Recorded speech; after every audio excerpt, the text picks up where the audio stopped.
이스라엘 명절 제 두 번째 시간으로 교제를 하게 되겠는데요. 이 이스라엘 사람들이 지켰던 이 명절 일곱 절기의 그 중심 핵심은 그렇습니다. 성회예요. 거룩한 모임. 오늘날 은혜의 시대에 율법이 끝나고 그 완성되어지고 또 앞으로 이루어질 나머지 새 명절이 남아 있지만 이 완성되어진 명절의 이 주님께서 완성하신 그 명절의 내용들을 오늘날 우리가 은혜의 시대에 생활하고 있으면서 적용한다고 하면 그 거룩한 성회는 성도의 모임, 교회라고 제가 말씀을 드렸죠. 그렇죠? 예. 하나님의 모든 즐거움이 누구에게 있다고요? 성도에게 있다고 그랬습니다. 성도, 거룩할 성자, 무리도자. 각각 개인 개인에게 주목하고 계시는 분이시지만 주님의 이름으로 모이는 모임, 이 성도에게, 성도란 말이 거룩한 모임을 성도라고 해요. 무리도자를 씁니다. 한 사람 성도님이라고 하지만 그 단어를 풀어보면 두세 사람 이상이 모이는 그런 모임을 그렇게 가리키고 있습니다. 주님께서 말씀을 통해서 우리에게 분명히 말씀을 하셨죠. 두세 사람이 내 이름으로 모인 그곳에 나도 그들과 함께 있다라고 교회에 대해서 말씀하시는 것이고요. 창세전에 이 교회는 하나님이 예정하셨습니다. 그리스도를 통해서 이스라엘의 네 번째 명절인 이 오순절 77절이라고 하는 이 오순절은 이 최초로 이 땅에 등장하는 교회를 또 말씀하고 있었죠. 그것이 예루살렘 교회를 처음 시작해서 사마리아 땅끝까지 이르러 내 증인되리라고 하신 주님 말씀을 따라서 안디옥에 또 선교사들을 바나바와 바울 이런 일꾼들을 파송함으로 해서 소아시아의 7교회 그 외에 이제 여러 곳으로 12제자를 통해서 이제 복음을 들고 가서 곳곳에 지역교회가 세워지고 2000년의 세월 끝자락에 이 잠실 지역교회 그리고 잠실 지역교회에서 파송되어진 선교사 형제님을 통해서 남아공 지구의 정반대방 끝자락에 과 폰테인 모임이 세워지고 피부색이 다르고 언어가 다르고 모든 문화적인 배경이 다 다르지만 이 유월절, 무교절, 초실절, 오순절에 이르는 이 성취되어진 이 구약의 네 절기 우리 주님이 오셔서 주님이 사역하시고 또 주님의 창세전에 애정하신 그 교회, 사랑하시는 교회, 생명을 다하여 섬겨주신 이 교회, 주님의 모든 즐거움과 기쁨이 담겨져 있는 그래서 사도 바울을 통해서 골로새 교회 성도들에게 만물을 충만케 하시는 자의 충만이다라고 증거하고 있는 주님의 몸인 이 교회가 그렇게 나타난 겁니다. 이 땅에. 그리고 여전히 주님 오실 때까지 이 교회는 주님의 이름으로 그렇게 인도함을 받을 것이고요. 주님의 이름으로 그렇게 모이게 될 것입니다. 따로 구별하여 거룩하게 불러낸 무리들, 거룩하게 구별하여 따로 모이도록 불러낸 무리들, 이게 에클레시아 교회라고 설명을 드렸죠. 6월절은요 출애굽기 12장에서 말씀하고 있는 처음 제정하신 대로 이스라엘 백성들이 마지막 장자 재앙에서 그 재앙이 죽음의 천사가 넘을절 넘어가는 그러한 일로부터 유래가 되어집니다. 그 달을 처음 시작으로 주님이 말씀하십니다. 그래서 정월달, 아비벌 혹은 니산월이라고 그러죠. 1월 14일 날이 바로 6월절입니다. 우리 지금 사용하고 있는 양력에 대입하면 3월달 정도가 되어져요. 니산월이. 그리고 바로 그 다음 날 15일 저녁부터 무교병을 먹게 되는 무교절이 일주일간 계속되어집니다.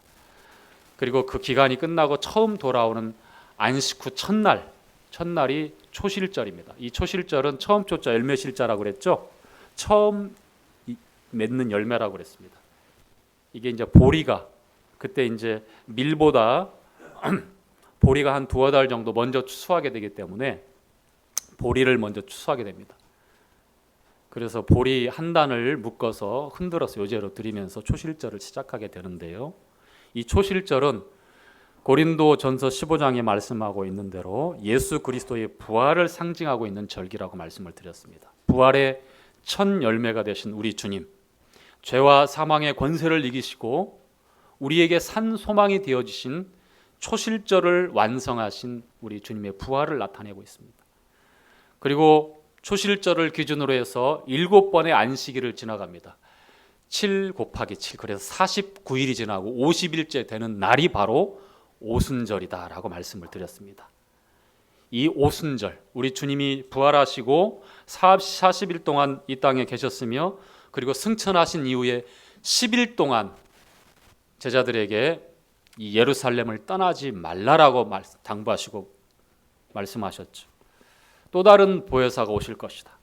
약속의 성령을 아버지께서 보내주실 것이다 라고 하늘로부터 내려진 그 능력을 덧입기까지 떠나지 말 것을 제자들에게 말씀을 하셨고, 그리고 감람산에서 500여 제자들이 보는 앞에서 승천하셨죠. 그리고 정확히 10일째 되는 날 마가 다락방에 120명의 제자들과 성도들이 함께하고 있었는데 성령이 임하지요.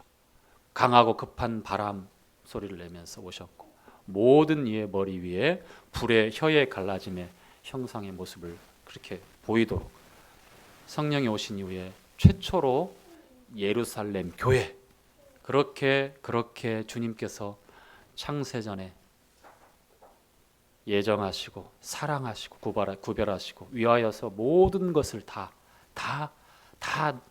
생명까지 지불하고 사도 아깝지 않은 밭에 숨기운 그 보화를 찾았기 때문에 그 밭을 전체를 사는 거예요. 밭은 의미가 없지만 그 보화 때문에 이 교회입니다. 값진 진주를 구하는 그 장사들처럼 그 값진 진주를 만나매 진주가 어떻게 생겨납니까? 그래요. 고난을 통해서 부드러운 조갯살 그 그 살이 그 조그마한 이물질이 들어가거나 모래가 들어가면 그 속살을 보호하려고 계속해서 분배해내요. 아프니까, 고통스러우니까. 그 고통이 배가 되면서 크고 값진 진주가 되는 거예요. 즉 주님의 고난을 통해서 나타나고 생겨난 것이 교회라고 하는 겁니다. 여러분이 그렇게 주님의 고난의 산물이고 사랑의 산물이에요. 주님의 이름으로 모여야 되는 정말 중요한 이유와 목적이 바로 거기에 있습니다. 우리 주님의 고난을 통해서, 우리 주님의 생명을 통해서, 우리 주님의 보배로운 그 핏값으로 생겨난 것이 바로 교회라고 하는 것입니다. 자, 출애굽기 23장 말씀 한번 함께 읽도록 하겠습니다.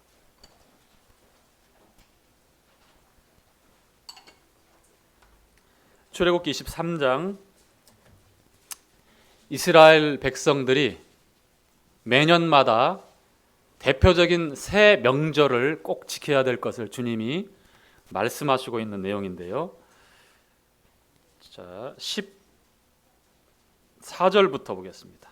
23장 14절부터 17절까지의 내용입니다. 개역 우리가 함께 보니까 읽다 보면 약간씩 다르게 읽혀지는 데가 있는데 개념치 마시고 그냥 쭉 함께 읽어가도록 하겠습니다. 자, 너는 시작. 너는 매년 3차 내게 절기를 지킬지니라.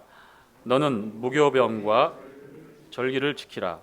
내가 내게 명한 대로 아비벌의 정한 때에 7일 동안 무교병을 먹을지니 이는 그 달에 내가 애굽에서 나왔음이라. 빈손으로 내게 보이지 말지니라. 맥주절을 지키라. 이는 네가 수고하며 밭에 뿌린 것의 첫 열매를 거둠이니라. 수장절을 지키라. 이는 내가 수고하여 이룬 것을 거두어 저장함이니라. 너는 모든 남자는 매년 세 번씩 여호와께 보일지니라. 자, 17절 마지막 부분에 매년 세 번씩 모든 이스라엘의 남자는 여호와 하나님 앞에 보일지니라라고 이렇게 되어 있죠. 무슨 말씀입니까? 모이라고 하는 거예요. 지정된 장소, 지정된 시간에 모이라고 하는 겁니다. 자, 매년 세 번씩 언제 모일까요? 우리는 매년 두 번씩 가족들이 고향에서 만납니다. 설 명절, 추석, 중추절이라고 하는 추석에 모입니다. 자, 이스라엘 이 명절은요, 이렇게 대표적으로 무교절, 맥추절, 수장절, 이 세 절기에 남자들은 그 가정의 대표입니다. 함께 포함되어 있어요. 여자들 포함되어 있습니다. 자, 하와가 어디에서 나왔죠? 아담은 별도로 주님이 흙을 빚어서 지으셨죠? 자, 하와도 다른 진흙으로 빚었는가요? 아니죠. 아담의 갈비 하나를 취해서, 그래서 한 몸이다라고 얘기하는 겁니다. 다시 말하면 남자들이 대표해서 모이는 것은 여자까지 포함되어 있는 모두를 가리키고 있습니다. 더 설명을 한 번 더 드리면, 유월절 장자를 심판하는 그 심판에 육축까지 포함해서 처음 난 초태생을 심판할 때, 그 가정의 장자를 심판할 때 한다고 할 때는 그 장자가 남자임에서 처음 태어난 자를 장자라고 얘기하는데, 어떤 의미가 있다고 말씀을 드렸죠? 가정을 대표한다. 그래서 장자를 심판한다고 하는 것은 그 가정이 심판을 받는다라고 하는 상징적인 심판인 것입니다. 장자 한 사람이 죽지만 결국은 그 가정이 전체 심판받은 거다라고 하는 그런 상징적인 겁니다. 여기서도 남자가 여호와 하나님 앞에 무교절 때, 맥추절 때, 수장절 때 이렇게 각각 정한 때, 정한 시간, 정한 장소에 매년 세 번씩 그렇게 하나님 앞에 모여 보이라고 하는 이 명령을 주십니다. 명절을 이렇게 지켰습니다. 이것이 성회입니다. 거룩한 모임입니다. 자, 레위기 23장으로 한번 가보죠. 레위기 23장.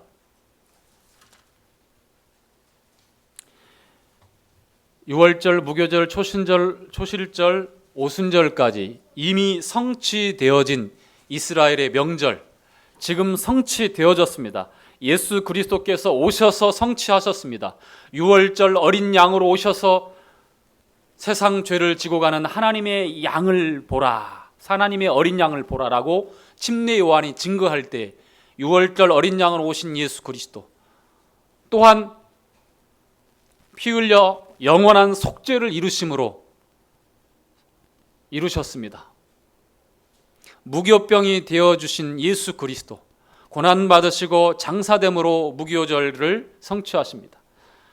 누룩 없는 빵을 먹는 것이 무교병, 누룩 없는 빵을 무교병이라고 얘기합니다.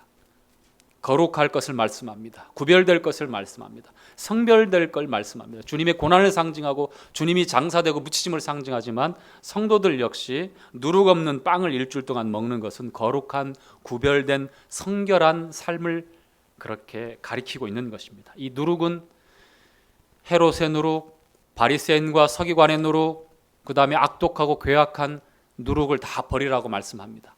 죄를 가리킵니다. 우리 안에 이것쯤이야 생각하는 이 조그만한 누룩과 같은 죄가 나를 부패시키고 또 교회를 부패시킬 수 있기 때문에 누룩 없는 떡을 먹으라고 말합니다.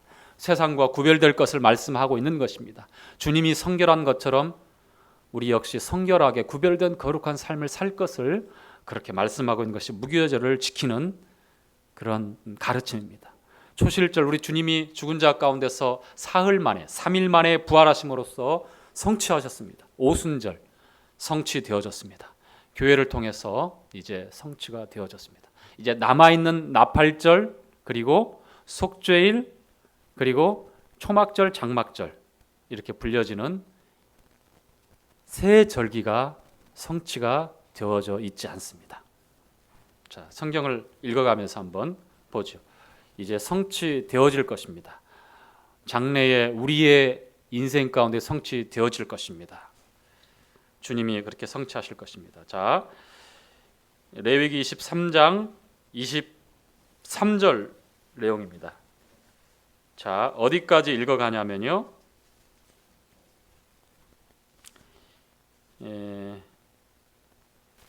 32절까지 읽겠습니다. 여호와께서 시작. 여호와께서 모세에게 일러 가라사대 이스라엘 자손에게 고하여 이르라.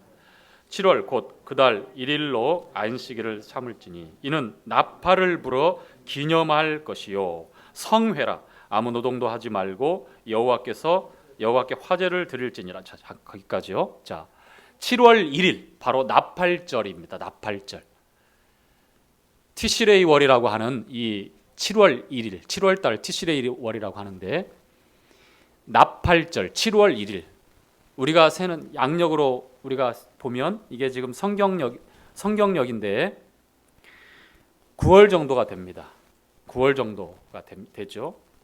자, 7월 1일이 나팔절입니다. 이게 가을절기라고 또 얘기합니다. 가을절기.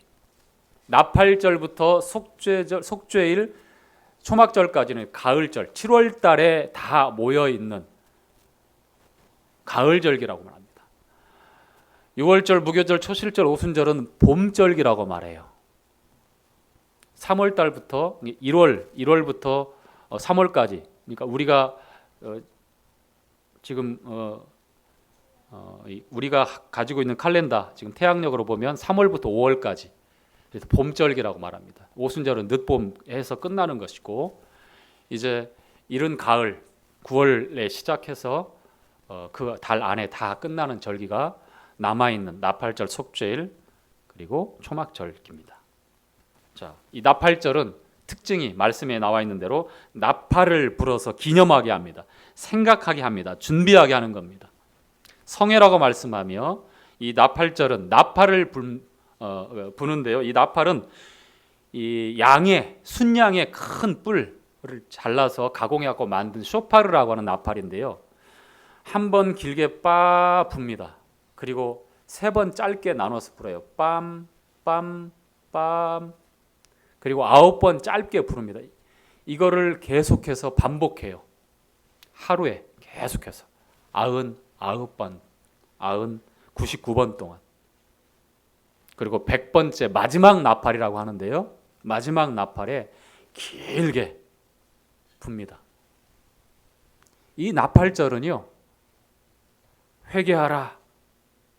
준비하라. 그와 같이 기념하는 그러한 의미를 가지고 있다고 합니다. 자, 마태복음 24장에 보니까 우리 주님께서 신약 성경에 기록된 나팔에 관한 성경 기록이 있는데요. 앞으로 이루어질 이 나팔절기 예언이라고 말씀했죠. 이 나팔하면 생각나는 여러분 말씀들이 있죠. 마태복음 24장 보니까 작은 계시록이라고 하는 이 24장에 보니까 주님께서 재림하실 때에 큰 나팔 소리와 함께 하늘 저 끝에서 땅끝 저 끝까지 택하신 자들을 다 모은다라고 말씀을 하시고 있습니다. 큰 나팔이 등장해요. 큰 나팔. 그리고 고린도전서 15장에 부활장이라고 하는 이 15장에 뭐라고 나옵니까? 마지막 나팔이라고 나오죠. 그렇죠? 마지막 나팔 소리와 함께 죽은 자들이 부활하고 살아있는 자들이 변화되어지는 놀라운 하나님의 신비, 이 부활의 놀라운 이 신비를 말씀하고 있는 내용이 나옵니다. 마지막 나팔이라고 표현하고 있습니다. 나팔. 그리고 마지막으로 3번째, 데살로니가 전서에 보니까 4장에 휴거에 관한 말씀이 나와 있는데 4장 16절부터 나와 있는 16, 17절에 나오죠. 거기에는 하나님의 나팔로 나옵니다. 그렇죠. 하나님의 나팔. 신약 성경에 우리 주님께서 큰 나팔이라고 말씀하시고 사도 바울은 고린도 교회 성도들에게 부활에 대해서 말씀하실 때 마지막 나팔이라고 말씀하시고 그리고 데살로니가 성도들에게는 하나님의 나팔 나팔이라고 말씀을 합니다. 그렇죠? 그리고 계시록의 6장에 보면 이제 7번째 나팔이 나오는데 전혀 다른 이제 의미가 있죠. 동일한 것은 뭐냐면 이 세상 마지막에 주님이 오실 때에 불려지는 나팔입니다. 고린도 성도들에게, 데살로니가 성도들에게 말씀하고 있는 이 나팔은 성도들의 소망이 성취되어지는, 우리 주님이 공중에 오실 때에, 공중에 강림하실 때에 신약 성도들이, 무덤에 있는 성도들이 부활하는 소망, 생명이 사망을 삼켜버리는 영광스러운 부활의 아침에 나아가는 그러한 소망의 나팔 소리였습니다. 살아서 주님을 영접하는 자는 어떻게 됩니까? 똑같은 신령한 몸으로 변화되어집니다. 앞으로 우리에게 이루어질, 성취되어질 바로 이 나팔절의 이 나팔은 우리에게 그와 같은 소망에 관한, 이루어질, 성취되어질 소망에 관한 그러한 말씀을 나타내고 있습니다. 휴거에 관한 말씀이며 부활에 관한 말씀입니다. 이스라엘 백성들에게는 회개하고 기억하고 통회해야 될 것을 사인을 주는 나팔이라면, 교회의 휴거가 그런 증거를 한다고 하면 우리 성도들에게는 참으로서 영광스럽고 소망스러운 그러한 일이 일어나는 때가 바로 나팔절의 나팔 불려지는 것입니다. 자, 쭉 가서요. 자, 33절 보겠습니다. 33절. 33절 읽겠습니다. 아니네요. 33절이 아니고요.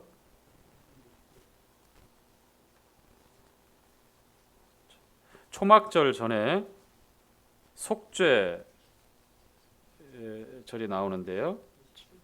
자, 27절부터 한번 볼까요? 자, 여호와께서, 시작. 여호와께서 모세에게 일러 가라사대 7월 10일은 속죄일이니 너희에게 성회라. 너희는 스스로 괴롭게 하며 여호와께 화제를 드리고. 자, 바로 이어서 7월 1일 다음에 10일, 7월 10일 날, 하루씩이죠. 10일 날은 뭐라고요? 속죄일. 1년 한 번, 1년에 있는 한 번 있는 속죄일, 대속죄일입니다. 평상시에도 레위기 4장에 보면 속죄제를 어떻게 드릴 것이냐, 제사장이 이렇게 드려야 하고 그 사람이 온 회중을 위해서 어떻게 드리며, 또 백성의 지도자, 지리자는 이러한 제물을 가지고 드려야 되며, 평민 중에 또 누구는 이런 제물을 각각 경제적인 상황에 따라서 이런 제물을 드려 속죄제를 드려야 된다라고 말씀하고 있지만, 이날 7월 10일은 온 이스라엘 백성들이 한 자리에 모여서 전체적으로 하나님 앞에 속죄하는 대표적인 그런 날입니다. 속죄일. 그래서 욤 키푸르, 대속죄일이라고 말씀을 해요. 4차 중동 전쟁 73년에 일어난 이 날을 노려가지고 이스라엘 백성들이 꼼짝 못하고 있는 날을 노려서 아랍 세력들이 일으켰던 전쟁이었던 그런 과거의 전쟁사도 있습니다만, 그러나 결과는 여러분 알다시피 이스라엘이 승리했죠. 4차 중동 전쟁까지. 이 욤 키푸르 대속죄일에 뭘 합니까? 스스로 괴롭게 하고 애통해하고 주님 앞에 속죄제를 드리는 날입니다. 레위기 16장에 보면 속죄제를 드리는 그 방법에 대해서 아주 자세하게 나와 있습니다. 대제사장이 대표해서, 온 회중 이스라엘을 대표해서 자신을 위해서 먼저 숫송아지를 드려서 속죄를 합니다. 그리고 온 회중을 대표해서 제물을 준비하는데, 어떤 제물을 준비하죠? 순염소, 흠없는 순염소 2마리를 준비합니다. 한 마리를 똑같이 잡아서 피를 받아 어떻게 합니까? 성소에 들어가서 7번을 뿌려요. 속죄소 앞에서. 그리고 번제단 앞에 다 그 피를 붓고 태웁니다. 우리 주님의 십자가 희생을 나타내는 것이고, 십자가에서 죽으신 그 대속에 우리 주님의 희생을 나타내는 것이지만, 이 속죄에 보면 우리가 히브리서 9장과 10장으로 연결해서 우리가 볼 수 있는데요, 한 마리는 속죄하는데 희생 제물로 잡지만 한 마리는 아사셀이라고 하는 제물이 되어져요. 뭐라고요? 아사셀. 한 마리는 잡지 않습니다. 희생제사를 드리고 제사장이 끌고 어디로 갑니까? 광야로 나가요. 사람이 왕래할 수 있는 그런 자리가 아니라 무인지경, 즉 사람이 왕래하지 않고 아무도 기억에도 찾을 수 없는 곳, 그곳까지 가서 그 염소를 어떻게 해요? 풀어 놓아요. 자, 시편 103편에 우리를 불쌍히 여기신 주님께서 우리 죄과를 동이 서에서 먼 것처럼 옮기신다고 그랬죠? 그렇죠? 그렇죠? 동이 서에서 먼 것처럼 동쪽과 서쪽은 만날 수 있어요? 없어요? 만날 수가 없어요. 절대로 우리 죄는 어떻다? 찾을 수 없다라는 것을 나타내는 거예요. 우리를 죄를 옮겼다고 말씀했을 때. 그래서 히브리서 10장에 그날 후로는 저희와 세울 언약이 이것이니 내 생각을 내 법을 저희 생각에 저희 마음에 기록하고 남기겠다고 말씀하죠. 그날 후로는 저희 죄와 불법을 다시는 어떻다? 기억하지 않겠다라고 말씀을 하셨잖아요. 그게 아사셀입니다. 그런데 이스라엘 백성들은 어떤 일이 일어납니까? 7년 대환란을 겪어야 됩니다. 이게 바로 속죄하는 기간이고 속죄를 예표하고 있습니다. 스스로 괴롭게 한다. 그래서 예레미야 30장 7절에 보니까 오호라 슬프다 비할 데 없이 없는 날이로다. 이는 야곱의 환란의 때라라고 말씀하고 있는 거예요. 야곱의 환란. 이스라엘을 나타내고 있어요. 이 야곱이 이스라엘의 선조잖아요. 야곱의 12아들이 이스라엘의 12지파 되어지고 그 지파를 통해서 나라가 세워졌잖아요. 그래서 야곱의 환란이라고 말씀한 겁니다. 이 환란 때에 이스라엘 백성들이 어떻게 됩니까?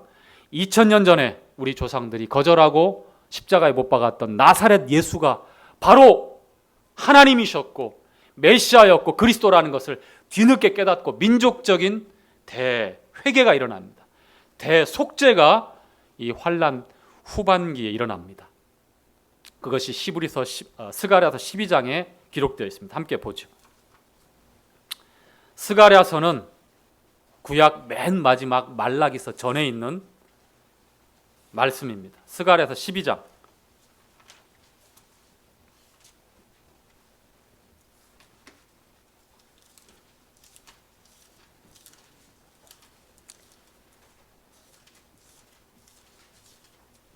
12장 10절.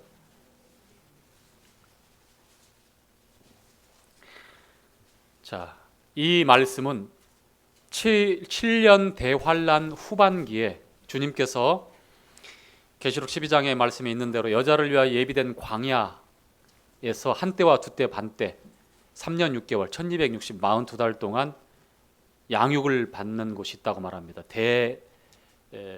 회개, 민족적인 회개가 일어납니다. 생존한 3분의 1의 이스라엘 백성 유대인들이 대회개하면서 양육받는 그런 내용들이 기록되어 있는데요. 어떻게 회개하는지 자 10절부터 한번 읽죠. 함께 읽어가겠습니다. 시작. 내가 다윗의 집과 예루살렘 거민에게 은총과 간구하는 심령을 부어주리니 그들이 그 찌른 바 그를 바라보고 그를 위하여 애통하기를 독자를 위하여 애통하듯 하며 그를 위하여 애곡하기를 장자를 위하여 애곡하듯 하리로다. 거기까지요. 그 찌른 바를 찌른 누굽니까? 그렇죠. 그를 바라보고 그를 위하여 애통하고 애곡합니다. 독자를 위하여. 이 애통이라고 하는 것은 이 창자가 끊어지는 그런 애곡, 그러한 고통이라고 합니다. 얼마나 처절하게 후회하고 회개하고 그들이 애통하고 애곡하는지.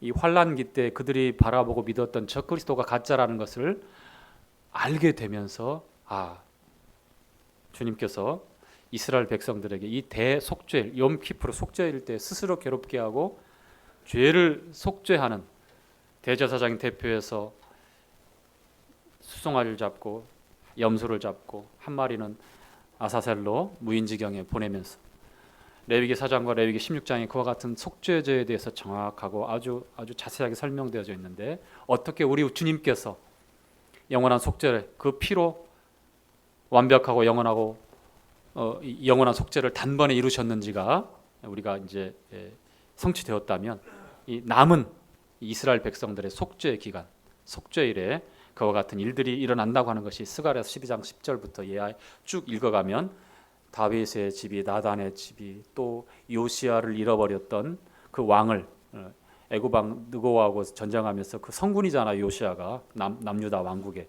그리고 그 남유다 왕국의 이스라엘 백성들이 얼마나 애곡하고 애통했는지 모릅니다. 그 역사적인 배경이죠. 그런 것처럼 우리가 메시아를 거절하고 죽였구나. 애통하고 애곡하는 것이 그 정도가 얼마나 컸는지 독자를 잃어버린 것처럼 장자를 잃어버린 것처럼 그렇게 철저하게 통회하고 자복하고 후회하고 회개하는 일이 일어날 것을 말씀하고 있습니다. 자, 마지막 초막절까지 하고 마무리하겠습니다. 시간이 조금 지날 것 같습니다. 자, 33절 앞으로 이루어질 예언입니다. 아시겠죠? 이게 하나님의 이 여호와의 명절, 여호와 이 절기가 명절이에요. 명절. 이 절기 7절기는 남은 이 7절기 중에 이 남은 나팔절, 속죄일, 이 초막절은요. 하나님의 시간표입니다. 우리가 그거를 똑똑히 보고 있어야 됩니다. 지금 우리가 어느 시기에 왔는지 나팔절이 곧 우리 앞에 이제 그 나팔이 불려질 나팔절이 성취되어지는 그러한 때에 있다는 것이 우리가 시대의 표징과 사회적인 현상과 성경이 말씀하고 있는 이 말씀들을 통해서 우리가 분별하게 됩니다. 자, 33절부터 함께 읽죠. 여호와께서 시작. 여호와께서 모세에게 일러 가라사대 이스라엘 자손에게 고하여 이르라. 7월 15일은 초막절이니 여호와를 위하여 7일 동안 지킬 것이라. 자, 이 초막절에 이 장막절이라고 하고 이 초막절이라고 하는데요. 어떤 절기냐면요. 이 절기에는 화제로 주님 앞에 제사를 드리는데요. 첫째 날에 13마리의 수송아지를 드리고 2마리의 제물이 양을 드리고 또 14마리 그다음에 뭐 수염소 1마리 해서 계속해서 13마리, 둘째 날엔 12마리, 11마리 해서 일곱째 날까지 계속해서 제물을 드려요. 제물들을 계속 드리고 이게 마지막에 가장 대표적이고 이스라엘의 7절기 중에 완성되어진 가장 축하하고 기뻐하고 이스라엘 백성들이 서로 즐거워하는 절기가 바로 이 초막절, 장막절입니다. 이 유래는 주님께서 너희들이 출애굽해서 애굽에서 장막에 거하면서 광야 생활을 했지 않느냐 그것을 기억하기 위하여서 허락하시고 세운 절기라면 더 숨어 있는 의미는 이 마지막 추수하고 수장절이라고 그래. 이거를 거두어 드린다. 수장절. 장막절, 초막절, 수장절 다 같은 말이에요. 오순절, 칠칠절, 맥추절 다 같은 말입니다. 자, 무교절, 맥추절, 수장절 이 세 절기를 남자가 대표해서 3번 주님 앞에 보이라고 했죠. 빈손으로 보이지 말라고 했죠. 대표적인 이 세 명절이라고 얘기했죠. 그런데 이 마지막 이 수장절, 이 초막절, 이 장막절은 완성입니다. 무엇을 나타내고 있을 것 같습니까? 바로 주님이 오셔서 이 땅에 세우실 왕국을 나타내고 있는 것입니다. 추수한 곡식들, 하나님이 베푸신 그 은혜의 산물들을 다 거두어 들여서 기뻐하는 그러한 때가 바로 이 초막절이고 장막절이고 이 수장절입니다. 정말 풍성한 절기입니다. 하하하 호호하고 즐거워하는 절기입니다. 애통해하고 슬퍼하는 것이 끝나고 나머지 완성될 때 주님이 왕으로 오셔서 이제 비로소 이 땅에서 이루어질 그 왕국이 세워질 때에 이스라엘 백성들에게 임하는 놀라운 축복과 그 약속이 성취되어지는 그와 같은 말씀을 하고 있는 것이 바로 이 초막절, 이 절기를 지키고 있는 내용입니다. 우리 주님이 이 땅에 오셔서 1000년 동안 세우실 천년 왕국을 나타내고 있습니다. 이스라엘은 그 왕국의 중심 백성이 될 것입니다. 12사도는 이스라엘의 12지파를 다스리고 심판하는 그러한 자리에 앉게 될 겁니다. 주님과 함께. 그리고 교회는요, 여러분은요, 저는요, 주님과 함께 만국을 다스리는 왕국에서 다스리는, 어떻게요? 지금 세상의 권세자처럼 그렇게 다스릴까요? 전혀 그렇지 않습니다. 굉장히 놀라운 섬김의 리더십과 사랑의 리더십으로 왕노릇하는 그러한 다스림을 교회가 하게 될 것입니다. 자연계가 회복되어집니다. 에덴 동산처럼. 그리고 남은 백성, 중다한 백성들, 천년왕국 때 스가랴 14장에 보니까 이 초막절을 지키기 위해서 이방 백성들이 예루살렘에 모이게 되는 내용들이 또 성경에 기록되어 있습니다. 이 초막절은 주님이 오셔서 이 땅에 재림하셔서 왕으로 다스린 그때에도 지켜지는 절기가 될 것입니다.